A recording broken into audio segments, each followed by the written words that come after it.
Hello, everybody. Today I am here with my friend Sarah, and we are going to be talking about a company called Author Solutions today and all of the stuff that has gone on with them. So for a little bit of context, you may remember that back in 2021, I made a video about the company Author Solutions. I interviewed an author who had worked with them, getting her book published through them in the past, and how much money she lost through the company, and how bad of an experience it was, and everything like that. So that was 2 years ago. Now we're here in 2023, and I hear from my friend Sarah that she actually used to work for Author Solutions and had things to say about the company and the experience that it was like. So we're actually going to talk about Author Solutions and get a little bit of an inside look on what the company is like, their inner workings, how that kind of stuff works. So introducing Sarah over here. If you don't know Sarah yet, you do know her because she does all of my admin work. So if you've seen me, you know, they say like behind every powerful man is a powerful woman. It's like behind me is Sarah managing my spreadsheets and reaching out to sponsors for me and that kind of stuff, because she is my YouTube manager, which is pretty awesome. So, guys, in the description below, I will link Sarah's social media pages as well, because she is also a small business owner herself. She is a photographer, and so if you are interested in following any of her stuff, please do. It's linked below, so we will get into that. Sarah, would you like to introduce yourself and talk a little bit about you and what you do? Sure. So, like you said, my name is Sarah. Savvy and I met, I think, it was soon after that first video, because I was on a deep dive of Rachel Hollis back when I was still a faithful member of the Boss Babe universe. And I came across the video and I was like, oh my gosh, I worked there. But even still, I had never heard like the scammy side. I just had my experience and was like, oh, that's gross. I don't want to do it. So then the more that I talked to you and when we started working together, and honestly, the more MLM content I've watched and anti-MLM content, like I actually had a moment the other day when I was thinking about this interview. I was like, oh my gosh, I was that like mom who was desperate and saw this big shiny thing and ended up being ridiculous. So it was definitely a wild ride. Yeah. So one of the things when I had talked about Author Solutions, the company in the past,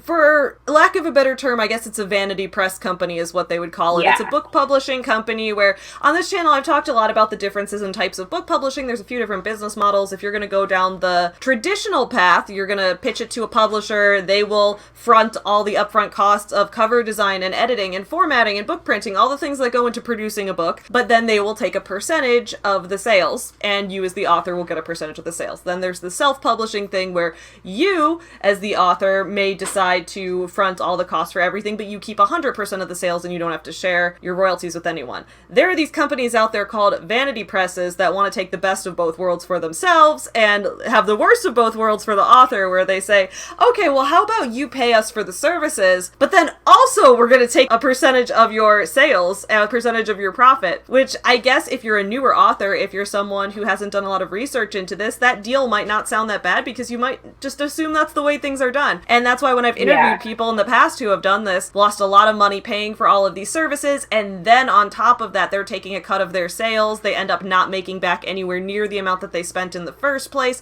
The services end up not being worth it, and these companies end up being very predatory, especially toward new writers. So yeah, I guess to start, when you worked for Author Solutions, when did you work there and what kind of job did you do for them? Yeah, so I started working there in, I think it was the summer of 2009. I had worked in a corporate setting before that. I was the head of a department for activities and rec, but then things were getting crazy. I just had a baby. I wanted to have more work-life balance, whatever that means. Yeah. And I was looking at jobs and I saw a publishing consultant position. And at that time I was doing a ton of reading. I'm a huge bookworm. And one thing that I love, which I'm sure you and our friends are aware of, I love having access to an author. So the thought of having a position where I could like talk to the authors and hear their story and help them get going, I was all in. So I applied. It was really easy. Just sent a resume in. So I think it was listed on Indeed. Like, it seemed super legit. It had a description about helping publish their books and writers doing all these cool things. And so, yeah, I just submitted my resume and they got back with me pretty quickly. Yeah. Yeah. pretty quickly. So how long did you work for them then? I was only there, I want to say 3 or 4 months. The shininess wore off pretty quick. What I thought was going to be sort of like really digging in with authors and getting to hear all these premises. I was in a call center with like a dialer and just harassing people. It was wild. So it was one of those things where like, because that's what I've talked about on this channel before, is like when you go on Career Builder or Indeed or sites like that, a lot of places want to pitch a job to you as something other than what it is. And I get that, like, you want to pitch your job to someone in the best way you possibly can. It's all marketing in a way you want to have people interested in applying and working for you. But a lot of times what you'll get is these jobs that are just basically high volume sales positions. They're call center positions or they're borderline, I mean, not necessarily in this case, but in some cases I've seen ones that are borderline MLM adjacent, things like Smart Circle and companies that are trying to get you to recruit a team under you as well. But in a lot of cases, it's these companies that are just, they want you to just do high volume sales, but they frame it as something else. Like, oh, you're going to be helping connect the brand to the client. And so you're going to be specialized in the communication. And so you think it's going to be more of this hands-on type of role where you're going to work with people and actually work towards completing the project. But in reality, they're just like, no, you need to make 100 calls a day. And if you don't, we're going to judge you. Literally. Yes. I've been in that Literally, position that was before. the goal. Like, it's crazy.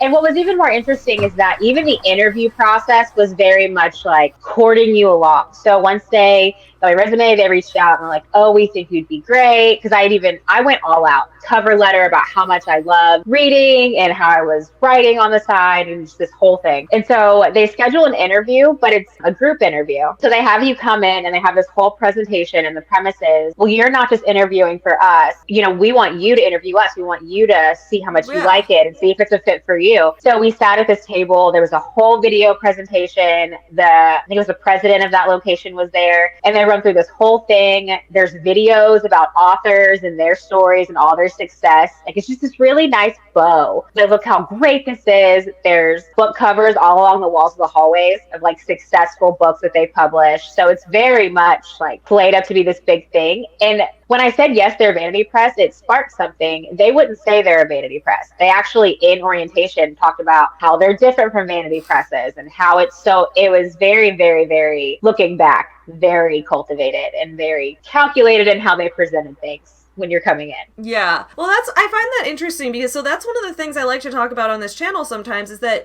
I do a lot of videos exposing MLM companies and pyramid schemes and things like that. And I think a lot of us can now see like, okay, there's the red flags. Like if you recruit someone or you have to recruit and give a percentage of your commission or create a downline, then that's going to be a red flag, which is absolutely true. But then that's not anything to say for like, there are plenty of companies that are not doing that kind of shady business model that are just paying an hourly wage or are paying a salary, but they're still not necessarily good work environments and they're not necessarily providing something good to people. And so those are companies we need to talk about as well, because a lot of times, you know, I think in the anti-MLM community, there's almost the sentiment of like, well, you can get a 9-to-5 job and that's better. And I think, I mean, in a lot of ways it is better. Like the guaranteed salary is definitely a step up. Right. But that doesn't mean that those companies are perfect or that there aren't shady or cult adjacent type of rhetoric or practices going on there. So I think those are important to talk about as well. And I think that's interesting what you were saying about the way that the company is branding itself from the beginning. They're doing that whole like, we're not like a vanity press. They know that a lot of people probably have a negative connotation with that in their head because of the ways that they do try to take advantage of a lot of authors and things like that. So they're not like other publishers.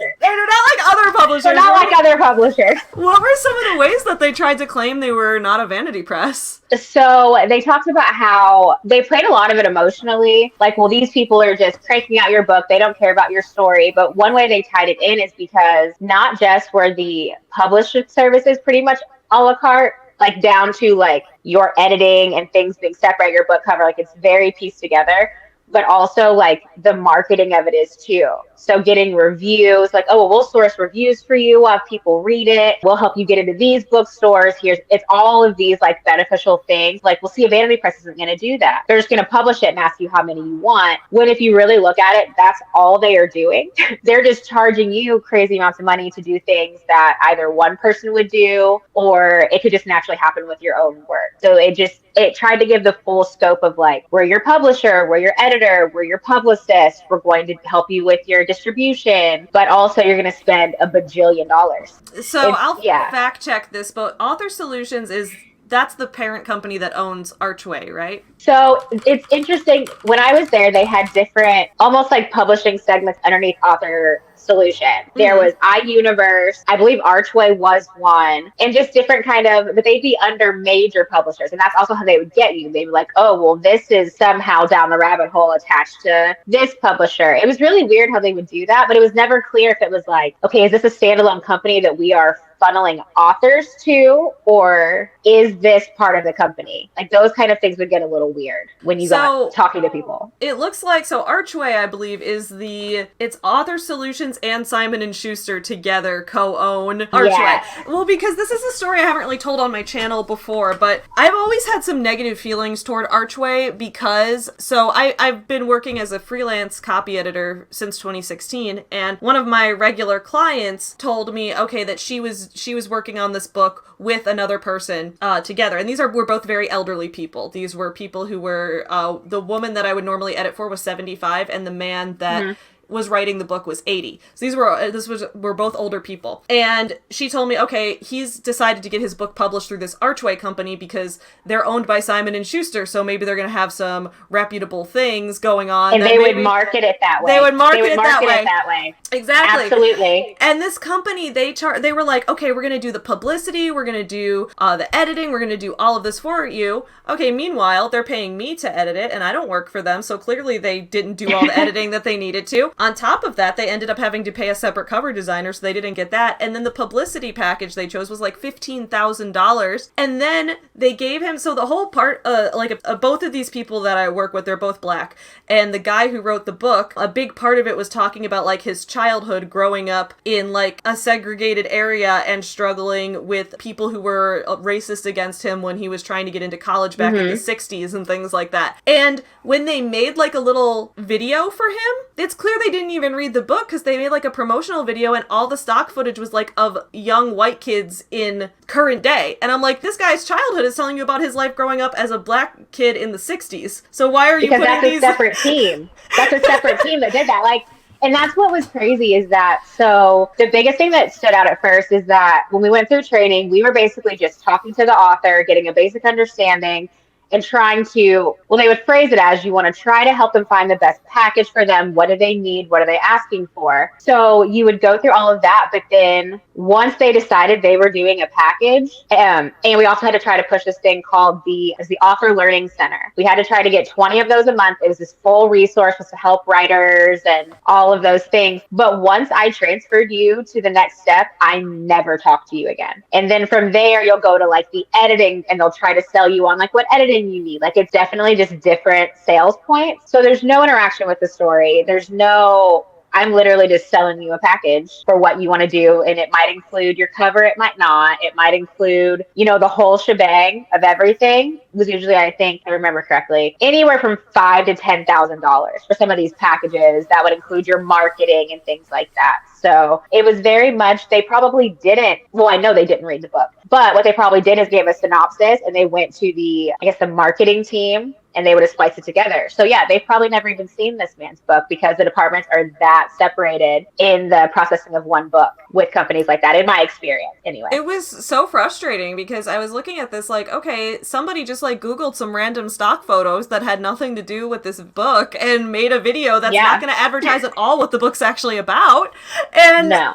That's ridiculous. And I'm like, they like, and I, when I would talk to this guy, he's a very smart guy, but this was years ago when he was 80 years old then. So he like didn't know a lot about internet, social media, things like that. Mm-hmm. And I think they took advantage of this dude. I honestly think they sold him on something that he just did not know that he didn't need to pay that much for these things. Like that really makes me angry. Yeah. And that's one thing that I've realized even now with watching your video, because even at that point, for saying I was a publishing consultant, I knew nothing about actual publishing. I knew how the Author Solutions process worked, but that was about it. So now having friends that are authors and doing more writing myself, I'm looking at things. I'm like, why would I ever charge somebody different to edit and to format and then to do this stage and this stage and that stage when those should be a little more cohesive? Because it could be, I had one client who was asking about editing services and somehow got to the wrong department to the point where they couldn't even understand the question he was asking. Like, it's very much just like, get them to the next stage because you probably won't talk to them again. And then if you get them into where they're doing publicity and PR, like,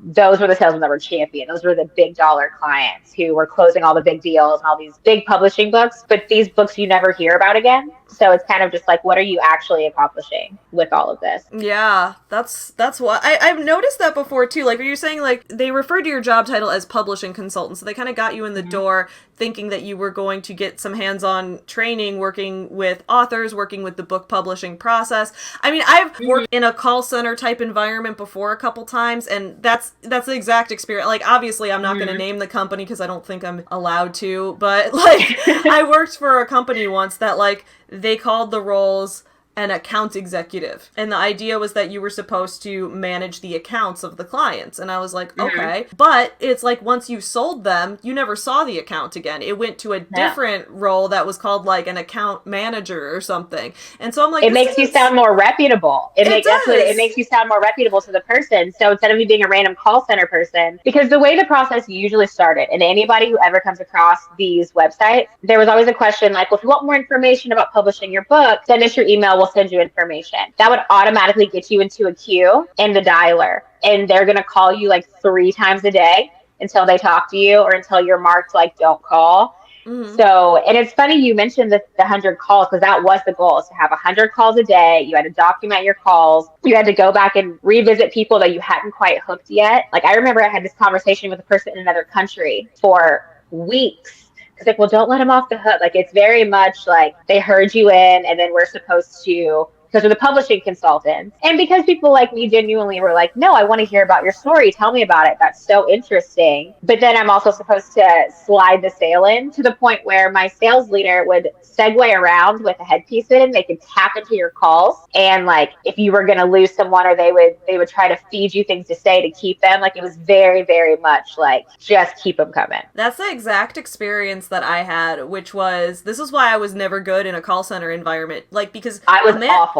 Managers from a distance would think I was good at it. They would talk to me. They'd be like, Savvy, you're killing it. You're so great. And I'd be like, I've made 0 sales. It has been 4 weeks and I have made not 1 sale. Like, I don't know why. And they're like, well, we're listening to your conversations and you're building such a great rapport and you're so friendly and you're talking about things. Now you just need to close the deal. And I'm like, yeah, but I can't seem to do that because when I get to the point where we talk about closing the deal and they have legitimate reasons they don't want it, then I don't see why I need to force it on them because I just don't actually think it's going to be that beneficial. And like, overcome the objection, Savvy. Overcome the objection.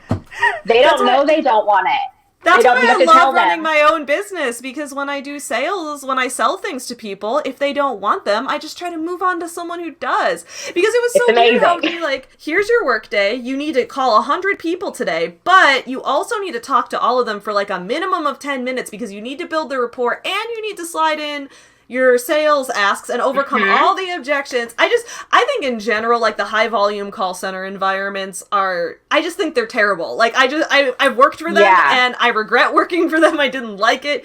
It's just like, it's a type of business that I think needs to be heavily critiqued a lot more than it is. I think it's extremely manipulative, not just to the customers, but also to the employees. I think every which way, it's just such a manipulative business model. And that's kind of exactly how I remember my last day there. And this is, just for all intents and purposes, my memory. This could be wrong. Don't come for me, Author Solutions. So I remember I was the same way as you. I hadn't made any sales. And my boss was like, no, you're so right on the phone. Like, we knew you were going to come in and be a killer. But, you're not really closing.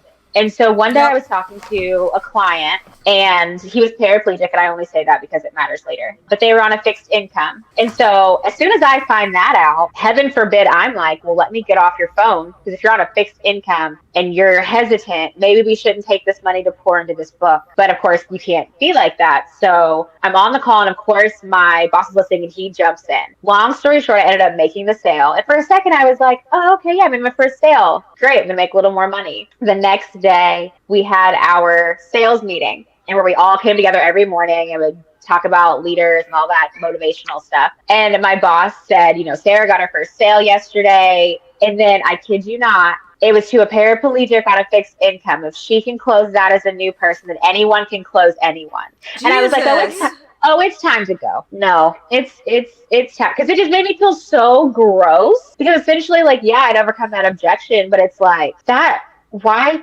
are you so, like, that doesn't even sound good coming out of your mouth. Why does that sound so exciting to you in the grand scheme of things? Like, it just got very icky, and I was gone, like, I left during lunch, like, not long after that. Yeah, so, I mean, I wouldn't blame you for leaving at that point. I mean, I left my high-volume sales job when they were about to move people's desks around for the next quarter, and they showed us our new seating chart, and I couldn't find my seat, and I thought maybe I'd been fired, and I realized how excited I felt thinking maybe I'd been fired, and then I realized if I'm not excited about being fired, maybe I shouldn't be working here. Turns out I wasn't fired, I just didn't see my name at first. It was up there somewhere, and so then I came back in like a week, like the following Monday, and was like, yeah. I quit, y'all. Like, no, the universe was like, let me just hide this name. She doesn't need it. Don't come back here. Don't do it. You go on with your life somewhere else, Savvy. Yeah, it was wild. It was wild. It always feels in that type of company kind of similar to how I hear a lot of people telling their past MLM stories. It always feels in the call center type of company when your boss or your manager, whoever's leading the team, like, they want you to sell to the customers better, but they almost model that for you by having to sell it to you. Like, it feels like they're selling you. And I don't want to say brainwashing. Absolutely. I don't want to just throw that term around lightly, but it really does feel like they feed you a very specific set of information, and there's they're a selling language you on it. Yes.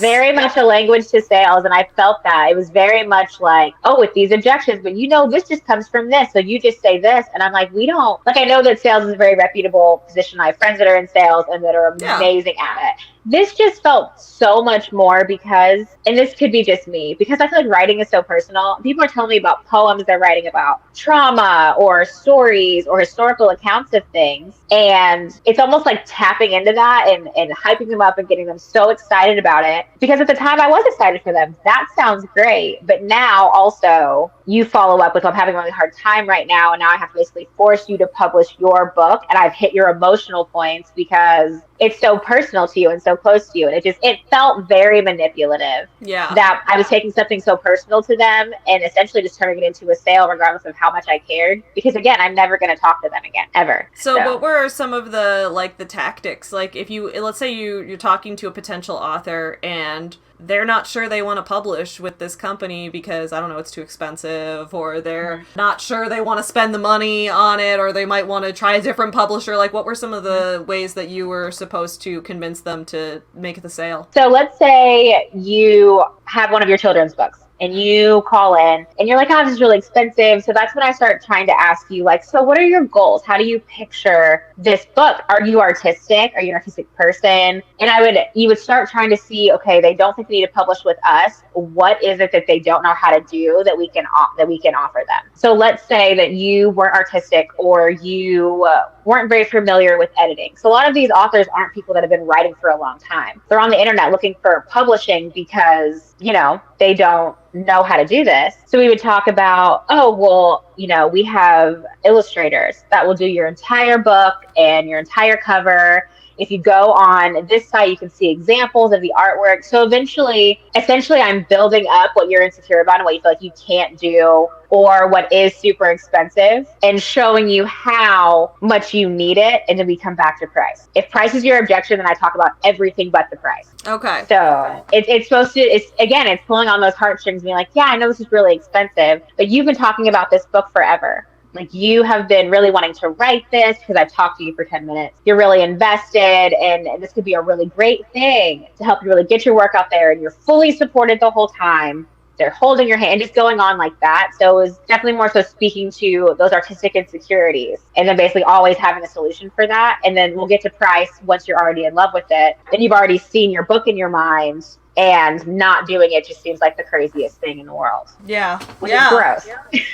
What I think is so interesting is that when I was working in a call center type environment, and our boss would always say to us these analogies like, sales is kind of like dating. Like, you have to meet as many new people, make those points. Like, they would draw this analogy. And the part that I could never quite get past was I was like, okay, well, in a sexual relationship with someone, there's a very clear concept of no means no. That's a pretty big flag. Like, that's kind of that's like the biggest thing. And then when you're in sales, they're explicitly telling you, treat this like you're building up a rapport with someone, like you're meeting a new person, creating a relationship, but it's a client and business relationship. And I'm just over here like, okay, but don't honor their no. When they don't say honor their no, you're over here saying we don't take no for an answer, that there's always an objection to overcome. Like, that's not how I approach my interpersonal relationships. So why would I think that that's acceptable to do just because there's money involved now? And that's what always got me. Because money's involved, Savvy. Money's involved.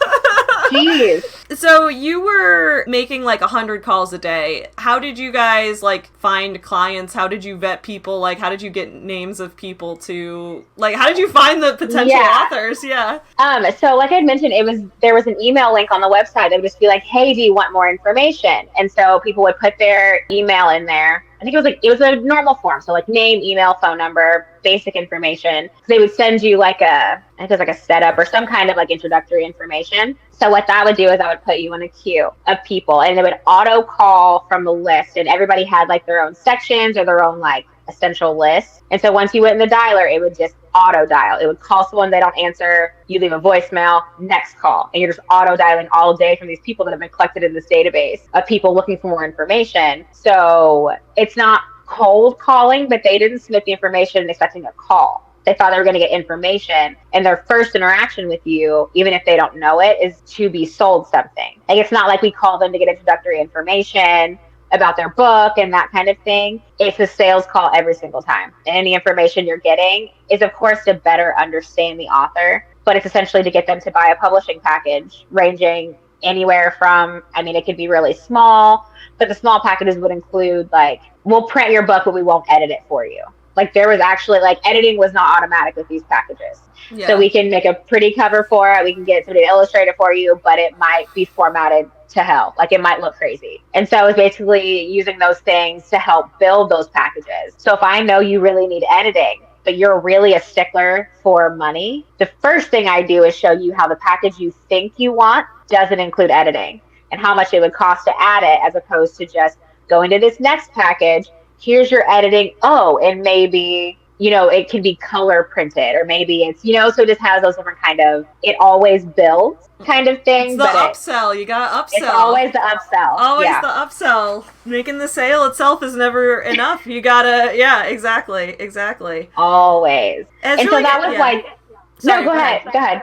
I was just saying that it's interesting to talk to you from this side of it, because having talked to someone who was an author a couple years ago who did buy one of their publishing packages and then felt like she wasted all this money, didn't make the sales to make it up whatsoever, felt like she was getting upsold on everything, and then when she... Because there's no sales guarantee. They don't guarantee anything. There's no sales guarantee. They will make sure you have this beautiful book that's everything you wanted, and they'll get you these reviews from these acclaimed places, but there's no guarantee of sale. And you still have to pay to have your books published and printed to sell. They don't do any And then of that. They also take a percentage of the profit, right? It's I don't have an issue if someone wants to, because when I do self-publishing, sometimes I'll hire a cover designer, sometimes I'll hire an editor, things like that. And so I don't have an issue if there's a company that wants to be a little one-stop shop for that. If they're okay, we can do the cover design, we can do the editing, all that, here's your fee, here you do it. But you can't be taking money from both sides of it. That doesn't feel right to me. If the author's going to pay something up front, then you got to let them keep 100% of the profit because they took the risk.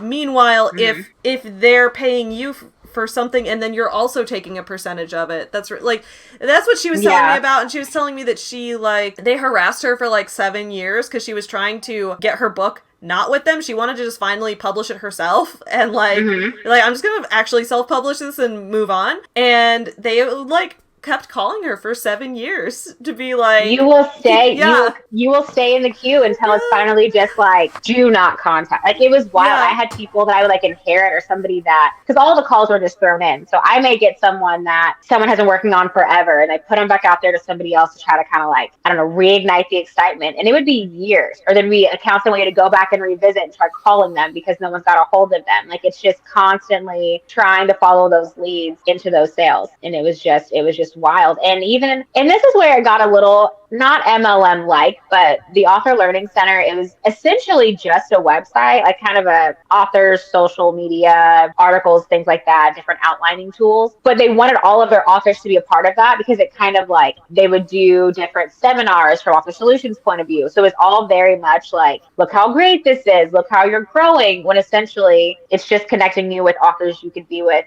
otherwise. And it's a monthly subscription, so it's not even like part of being an Author Solutions author. You have to pay for it monthly, like Netflix. That's they gotta upsell you on everything. Yeah, everything. Yes, it was wild. And it really sucks, because it seems like you went into this job with your heart in the right place. Like, you wanted to legitimately help authors and learn more about book publishing. So like, excited. You really wanted to work with books. Yeah. And then I did. Yeah. I did. It's like one of the experience of like, so I was reading or listening to, so people get weird about saying you read a book, but like over 100 books a year. I love stories. And then, I mean, even talking to you, like, I love being able to get the author's point of view. I love going to book signings. So the thought of getting to talk to all of these authors who are talking about their stories and the different kinds of stories, because they'll take any genre, any format, poetry, fiction, they printed all of it. And so I just was really excited about really getting in there, thinking I was going to be talking about stories and really connecting them to resources. And I was really just a salesperson to get them in the door so that they could then go through the rest of the steps that author went to, which I highly recommend watching the interview. It was great. It was one of the reasons that I first was like, oh, I like this channel. So definitely check it out. It was great. Well, I'm glad that, I think the fact that you chose to leave the company right after you were basically pressured into manipulating someone who couldn't afford it, and then being used as that praised for it. Exactly. That was an example of like, this is a good job she did manipulating someone into a sale that they couldn't afford, and everyone's like, yay, good job. Like, literal clap. It was so weird. I think it's really smart that you left after that, and I'm glad that you're not there, that you spend your time hanging out with authors now. I mean, now I get to talk to real authors now that are really like, I don't have to try to sell you anything. I could just talk about your book and read it. It's great. Well, nowadays you're my manager and I'm an author, so it's like, true. That kind of full circle moment. Yeah, you got to do the thing you wanted.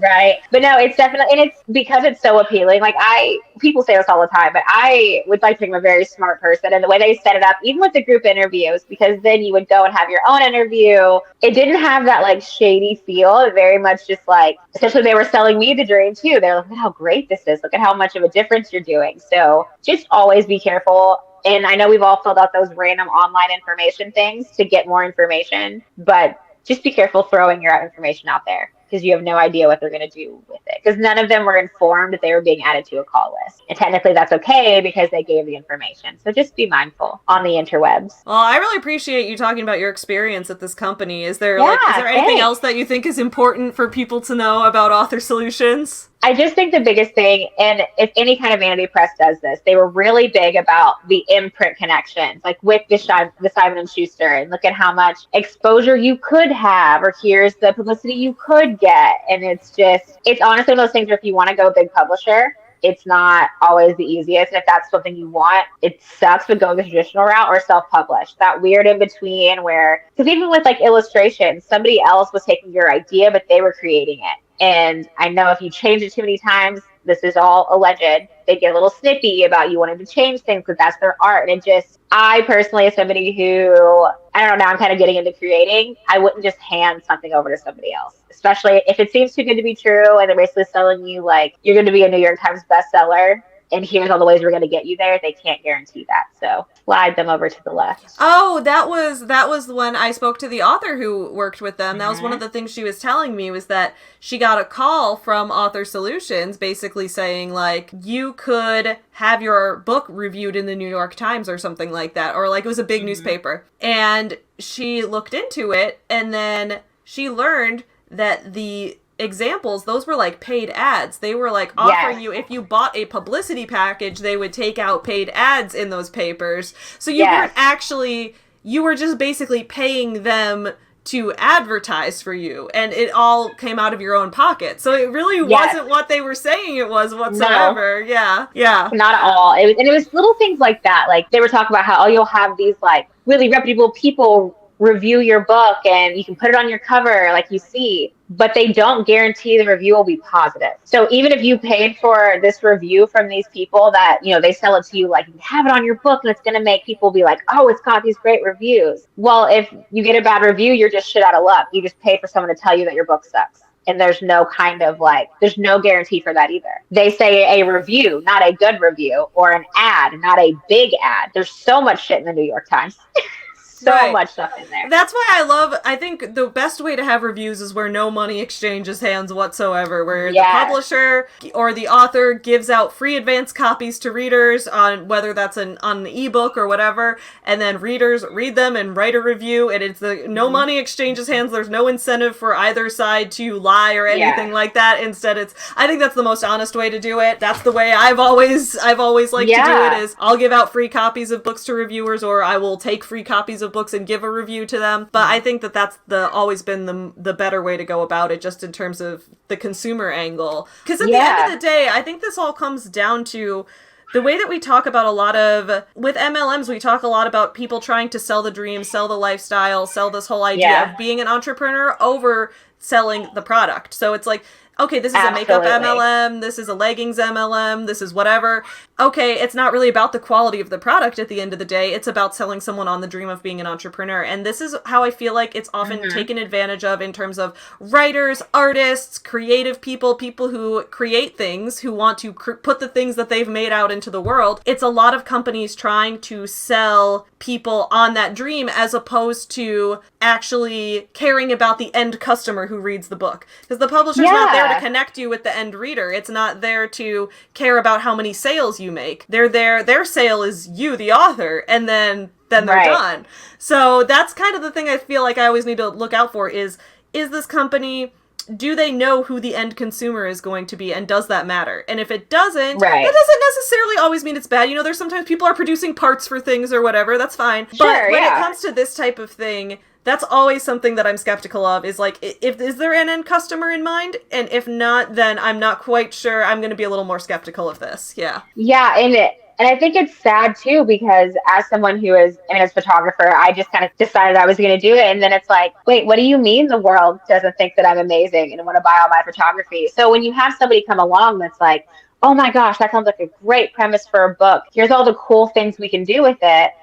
If I'm someone that was like, oh, I never thought I could be an author, or even as somebody who's starting to write, I thought about getting a package with them, because of course they're like, oh my gosh, you can have your book here and you'll know the whole process. And it's just really sad how that can be taken advantage of, because I talked to some writers who desperately wanted to get their message out there regardless of what it was. And it's just, there's always going to be that money wall in the way. But I feel like the way that it would come in, like, oh my gosh, we're here to help you. We're going to take care of all of your worries. And then for just to be like, hey, once your book's done, sure, let us know we need to order things, but any more service from us, then we're going to need more money. And it's like, it's really sad. A lot of authors I talk to, and I'm a lot like you, if they were like, I can't because of this reason. Like, I had a girl in a halfway house. They had me calling her halfway house, like, because that's the number that she had. And if somebody's going to prey on that, it's very sad, but it's also very common because of how creatives are undervalued and how hard it is to break in certain industries. So it's just sad that there are companies that will take advantage of that and make it seem so great. But like you said, there's no guarantee of anything.